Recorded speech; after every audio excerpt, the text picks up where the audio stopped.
episode 18 of the LSQ podcast. I'm excited in this episode to be joined by the R&B singer-songwriter Leon Bridges, whose music first started turning heads in 2014 and has only gotten better since.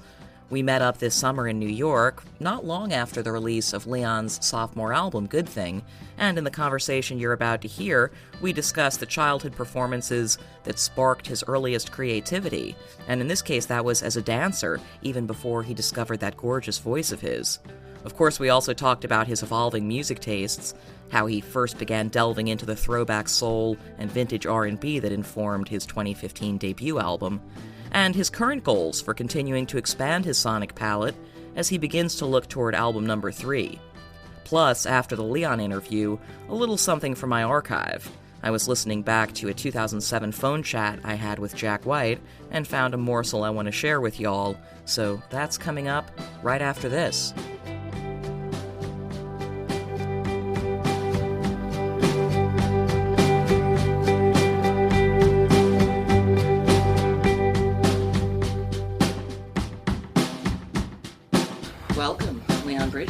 For the LSQ podcast.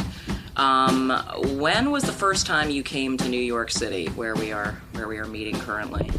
Yes, the first time I came out to New York was for a Shinola gig. Yeah, I played at Shinola, and it was just me and the guitar. And I was that was your first trip to New York? I just want to pause for a second for listeners. I happen to know that was. That was to play a show when you were in the process of getting signed and all of the stuff coming together. So it was like a pretty big show. Yeah. And to be your very first time in New York City. That must have been intense. Yeah, it was. I mean, I was excited to be in New York for the first time. But it was, scary at the same time, seeing that, people responding to my music.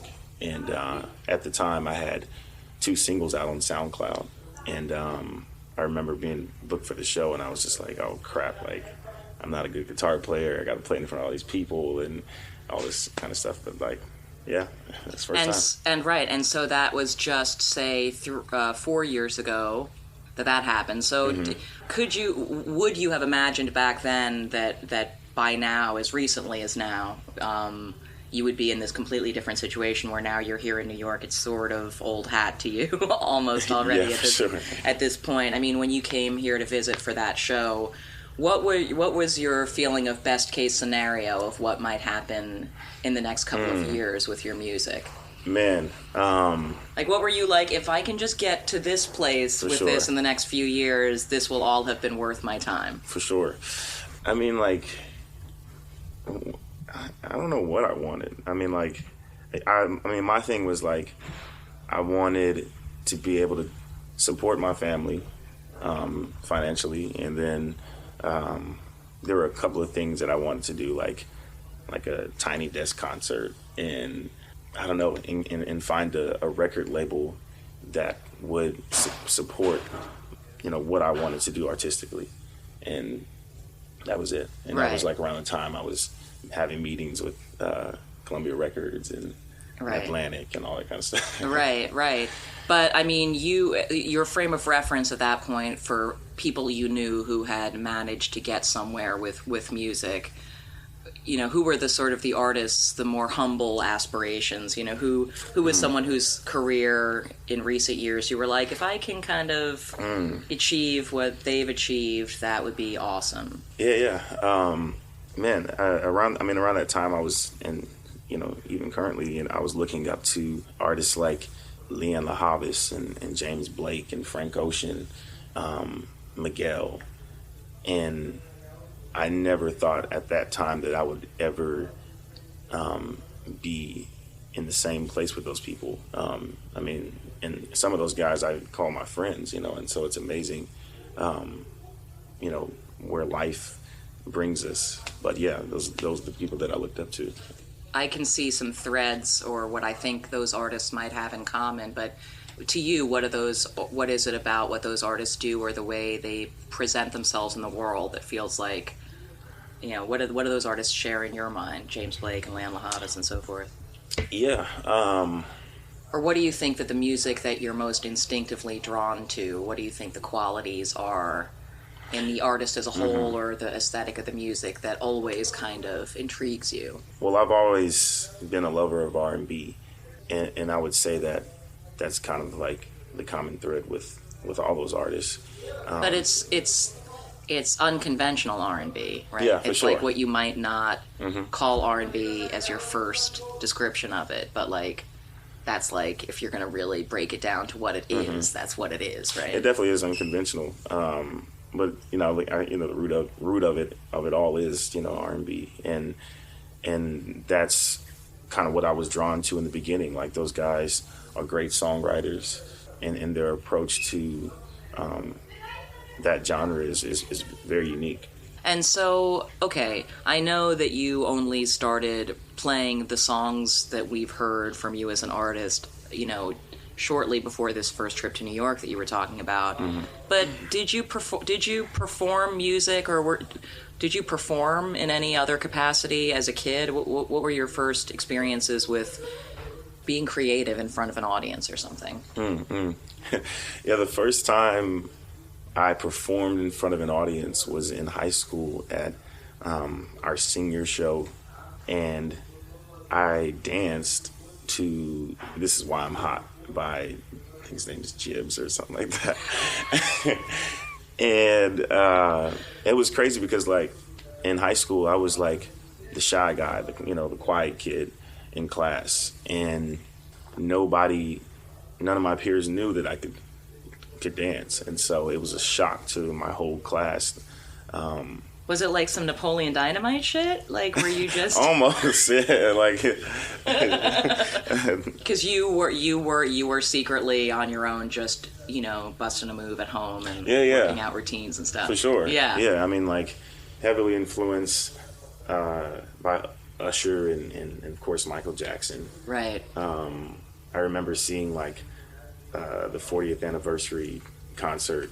I was like in seventh grade, and that's kind of what sparked my love for dancing. And how long had you been dancing on your own, as the Robin song goes, in your room before you when did this performance in high school? I mean, from a little kid? Or? I mean, yeah, since I was like 12, right. About 12, 13, and I remember me and my homies, we used to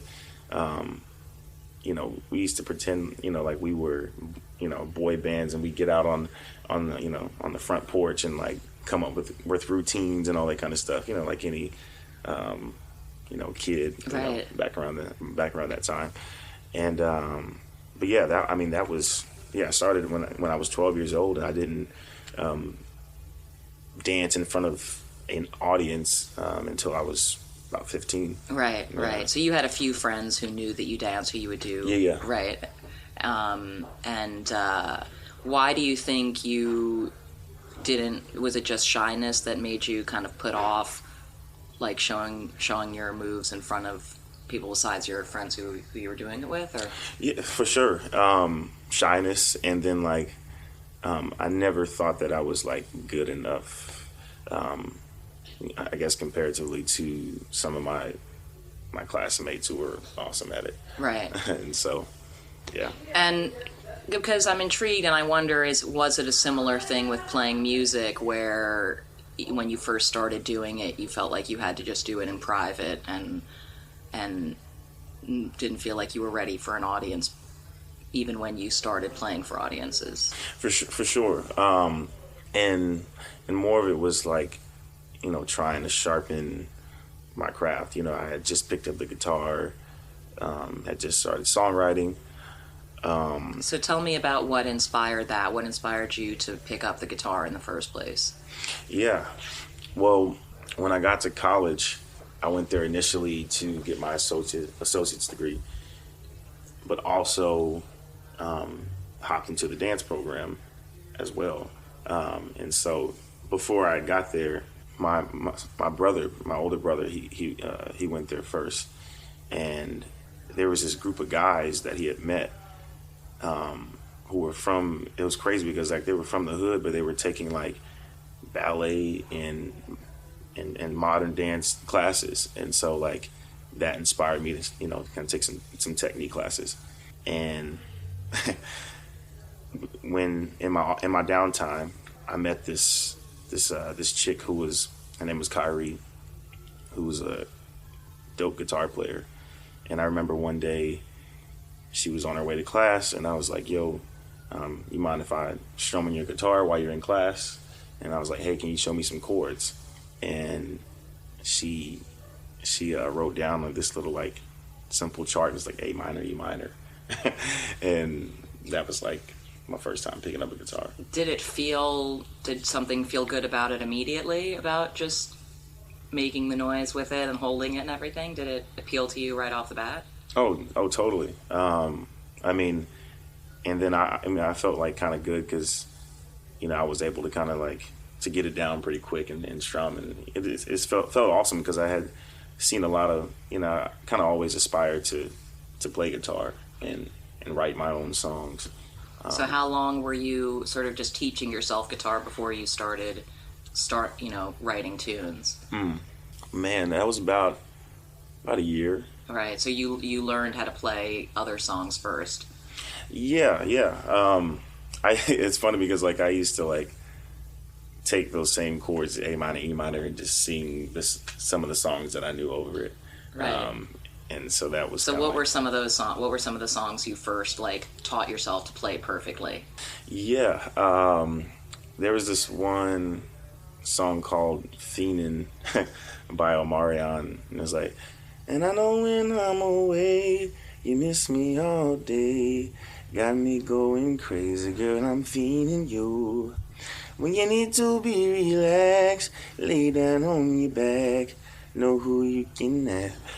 So that was like the first one. And so it must be interesting kind of transferring songs that were fully produced radio tunes that you had heard into just these kind of stripped down acoustic renditions of the songs. Yeah. It kind of turns them into something totally different. Yeah, and you can kind of do that with anything, and of course the melody will change a little bit. But, right. If it's right, and that's I guess sometimes the testament to like what's a really good song is when it works, when it still sounds dope as just like the guitar part. Exactly.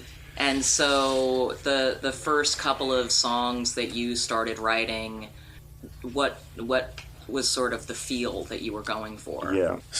So I remember when I've kind of made the decision to start writing songs.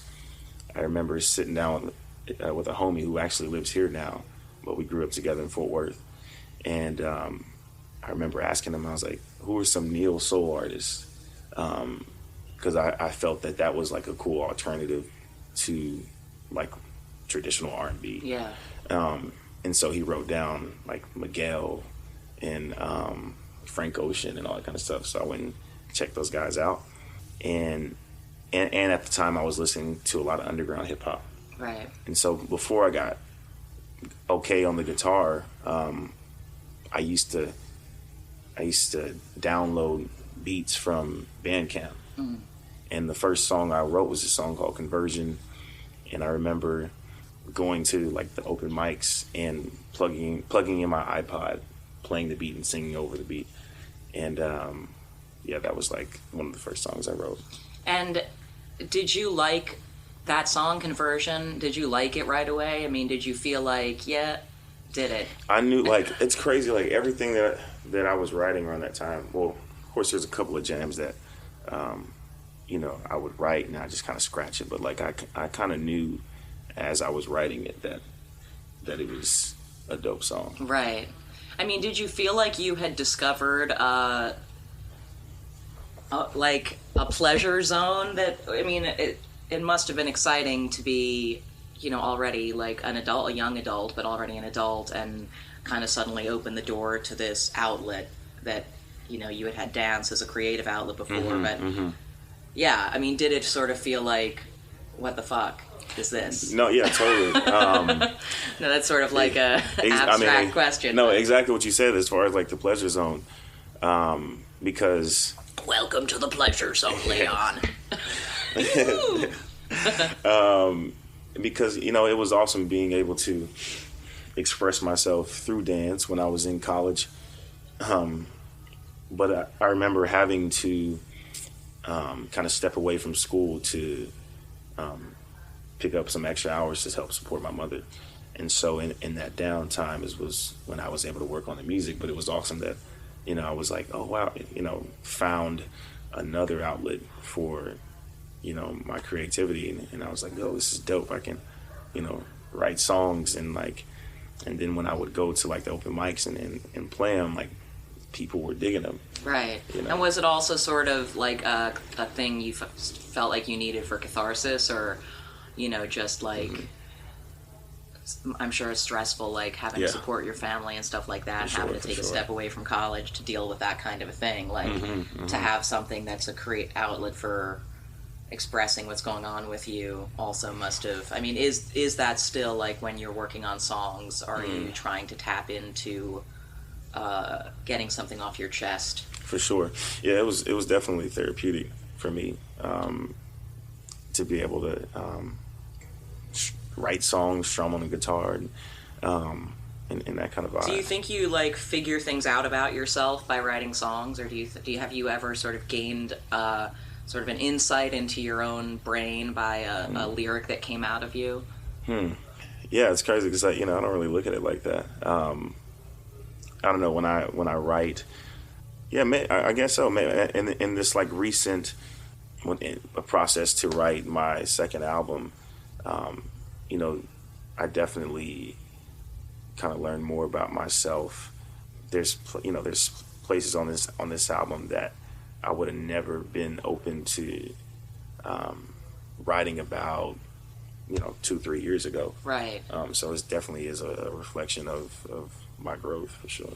So was there any point in those first handful of months or first year or so that you thought that you were at the beginning of doing what might become a job or a career, or did it at that point seem like just a thing that would be for your own expression and on the side? Yeah, I had no aspiration to do it on the level that I'm doing now. Right. Only because it seemed like something that was just too far away, impossible to reach. Right. And when I was in the middle of it, I was focused on getting better and improving. And the open mic that I would go to is the spot that I met Austin Jenkins, who, if it weren't for him, I wouldn't be where I'm at now. Right. Austin from White Denim, who obviously have been instrumental in making some of your early music and helping to play shows with you and that sort of thing. Definitely. In essence, what did he / those guys say to you that persuaded you to go for it bigger and let them kind of show you some ways to go? Because it sounds like you were approaching it so humbly. What did they say to get you to jump both feet in and go real hard on it? For me, around that time, there were a couple of guys who, would hear me play and offer to record for me. And some of them just didn't really stay true to their word. Classic. Yeah. Now you know that's 75% of people, quote unquote, in this business. You're you're never going to do that thing you just said we should do. And Austin, I don't know, it was just something special about him. And I remember I met him before that, and everybody knows the story of I met him because of our love for Wrangler denim. And I was wearing my high-waist Wrangler denim that one night, and Austin's girlfriend at the time was like, yo, those are dope. My boyfriend loves Wranglers. And that's how we met. And so, boom, boom, fast forward to that night at Magnolia Motor Lounge, and Austin was like, yo, I love your sound. I'd love to record your music in the analog country western R&B vibe. And I was like, oh, that sounds dope. He hit me up a week later and was like, you ready? And I was like, okay, cool. Went to his house. Follow through. Yeah, exactly. I went to his house and I played all the jams I had, and we recorded them on the phone. He came up with some garage band treatments. Then he called up some guys around town, and the first song we recorded was Coming Home. And, another interesting thing is obviously, so this Wranglers story, you've had a fashion aesthetic for a while now that is very throwback, and so obviously that's, the high-waisted, it may be, basics may be wearing high-waisted jeans all over the world now, but at the time it was a niche choice. But I know that also your music, the musical influences back then were not actually some of the super retro soul music that you early on were compared to. That wasn't actually what you had been listening. You hadn't actually been listening to Sam Cooke and Otis Redding. You had been listening to the things you've already mentioned. So what inspired the fashion aesthetic? What made you dress this way? Yeah, it's a lot of different things. So when I was in college dancing, when we would perform certain pieces, like we did a lot of Bob Fosse, and at the time I was digging like Gene Kelly and that kind of vibe. And so for the pieces that we would do, we'd have to go to the costume shop, pick out an outfit for that certain piece.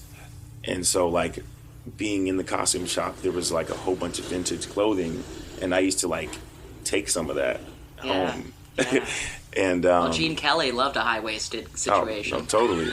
And so that was like kind of like my start with pursuing the whole vintage aesthetic. Also, I remember being on Facebook and seeing this photo float around of these dapper black men wearing suits, and turns out it was the group Street Etiquette. Okay. And I had never seen black men like in current times dressed that way, Right. And so that was another thing that sparked my pursuit for vintage. And so it sounds like you were taking influences from the dance stuff, as well in the early days of making these songs. At some point, did they start to combine? I mean, do you feel like they're getting closer together, where there's more, where your performing is more an outlet for both things? Because the look has been, sort of blended into the whole thing, and I'm sure there's opportunities to bust some moves during your show or whatever. But do you want to do more, incorporating more dance into your creative career? Definitely. And now I'm kind of taking, baby steps to get to almost at the level where, like, the way like Beyonce dances, and like, I've been built for this. It's crazy because everything that I learned in college prepared me for what I'm doing now. Everything from like getting me comfortable on a stage, and when I'm doing photo shoots, I can move in a way that boom, boom, boom makes it, for a dope photo. Right. But when I dance on stage now, it's a kind of experimental and in the moment. But I definitely want to get with a choreographer and kind of sharpen that side of me again, because it's also funny because like when I was dancing and doing choreography, I used to go on YouTube and look for a bunch of songs to choreograph to, and that's what kind of built my musical taste. Right. And so once you started hearing some of the references that people have compared your earlier songs to, is that when you went back and kind of dug into some of, like the Sam Cooke kind of classic soul stuff? Like how did that how did that proceed? Did people give you recommendations for, or did you just go on a deep dive? Yeah. So what happened was like I had wrote Lisa Sawyer, and that song's about my mother. And I remember playing it for a friend, and he's like, wow, man, it sounds like Sam Cooke. And I was like, I don't even like really listen to Sam Cooke, like that. And so that's when I started to kind of dig a little deeper. And he also put me on to a lot of gospel music from the 40s and 50s. And I had never heard soulful gospel music like that because I was raised on the Donnie McClurkins and the Kirk Franklins. Contemporary. Yeah. And so that kind of what caused me to dig a little deeper. For the new album, for the second LP, it is decidedly more modern sounding than the first one.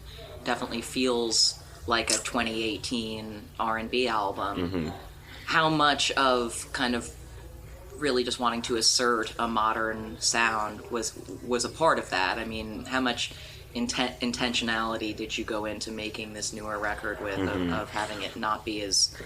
Did you want to sort of broaden beyond being pegged as like throwback vibe guy? Totally.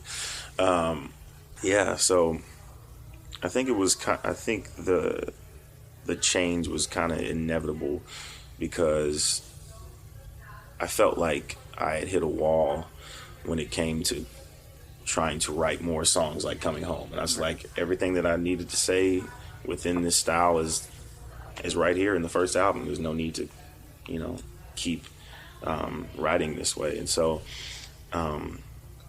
when I first got off the road to write for this album, the songs started out as like a 70s like country vibe, and then it went to like we were writing like 1980s R&B kind of vibes, and we kind of talked with each other and was like, this might be too far of a step.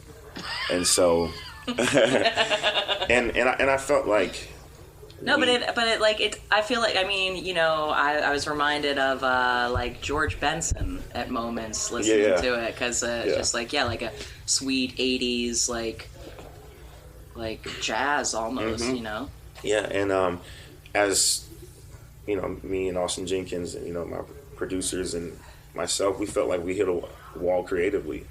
And so I remember meeting Ricky Reed via Dej Loaf, and I did a song with Dej called Liberated. And in that session, Ricky encouraged me to sing a vocal that I thought I couldn't sing. Did it.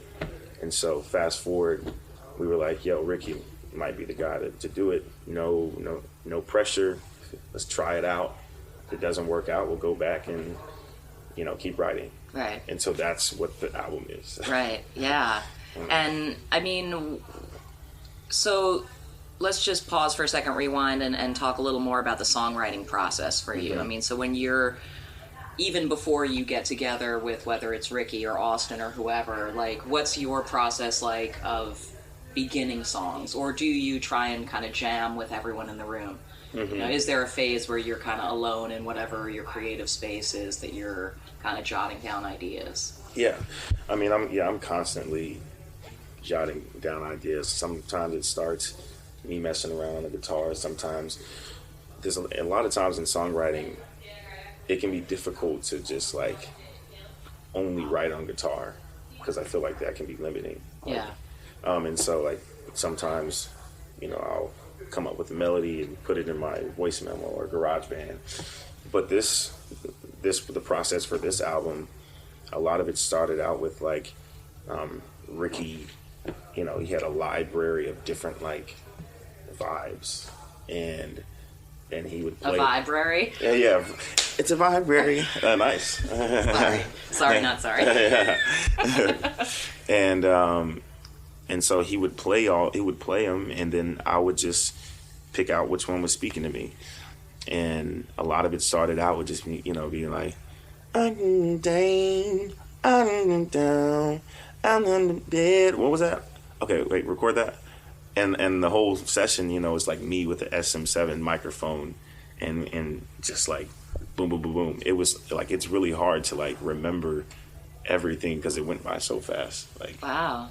And so that's awesome, because there's like the cliches about like, oh, you got your whole life to write your first record, and they give you a year to make your second, whatever the thing is. But it sounds like you found found a confidence in what you were doing. For sure. And to be honest with you, like in the beginning of the sessions, like I wasn't all the way for it, because like it was a hard thing for me to be in a room with strangers who are great people, but it like in the moment it was hard to contribute ideas sometimes. And then everything that we were writing was just so different from each other. I mean, as you can see, the album is, very... A lot of variety, yeah, for sure. And so I was like, how is, like, this song, Bet Ain't Worth the Hand, going to fit with Beyond? And how is Lions going to, like... Right. But it's cool. Like, I think it showcases, a wide range of my artistry, I think working on this album just kind of, like, opened up new doors for me. Just like, I don't know, like creatively, like it was really nice to just create without any boundaries. And from the process of this album, I've kind of like seen within myself, like, oh yeah, I'm capable of anything, when it comes to songwriting and that kind of, I don't know. Hell yeah. Yes, you are capable of anything. Have you started, as the next kind of... are you already percolating ideas? Oh yeah, yeah. And I think this album is great. The third album I feel needs to be more focused when it comes to like I guess more cohesive. But I definitely want it to be a little bit more lo-fi. There's songs on the album like Georgia to Texas and Shy. And I kind of want to expand on those concepts for third album. Right, and so are you like already theoretically blocking off a kind of point on the calendar next year and stuff when you'll try and begin recording things? Man, not to get too far ahead. No, I haven't yet. I want to. Yeah, we're going to be doing still touring next year. Yeah, but yeah, I should have time like summer, maybe next fall to get some writing done. But yeah, I put together this like it's like collage of different albums, and it was like Dr. John, it was Funkadelic, it was Jodeci, it was Frankie Beverly and was it and Mace, and put all that together, and that's what I feel like third album needs to be. Oh wow. That sounds awesome. Not to rush you or anything. Can't wait to hear it. Yeah. Well, thank you so much. I think that's all I've got for you, Liam. All right. Well, let's get into this next thing on episode 18 of LSQ. It's a little bit of a phone chat I did back in 2007 with Jack White, and this was when Rolling Stone magazine was about to be celebrating their 40th anniversary, and they had us interviewing an array of artists about how music and fans' relationship with music had changed over the years. So that's what you'll hear Jack talking about, well, right now. Do you think that from your perspective that fans relate to music differently now, in the year 2007 than they did, when you were a kid? Yes, I think so. I think it's a very rough time. It's a really rough time to be a musician, and it's a scary time. It's the kind of thing where if you were a carpenter and all of a sudden there's just no work in town, in that situation you worry, carpenter's worried about how to pay the bills, and right now it's just you worry how to just keep yourself grounded to why you started making music in the first place. Through all the clouds of all of them, the MySpace and the cell phone cameras and all that jazz, that's what's hard for me, to try to stay grounded through all that and try to pick my battles, Yeah. We came out and people asked us this and that about our opinions about stuff, and we just were guns blazing about everything. Sorry, we don't like some of these things. And, yeah. I don't know what else I'm supposed to say. Am I supposed to pretend to? I don't know. I didn't know what to say. I still know what to say. Yeah. You know what I mean? Yeah. So all you know is what makes you feel comfortable and what doesn't. You know what I mean? And the trick has always been now to take anything that makes me feel uncomfortable and to turn it into more music.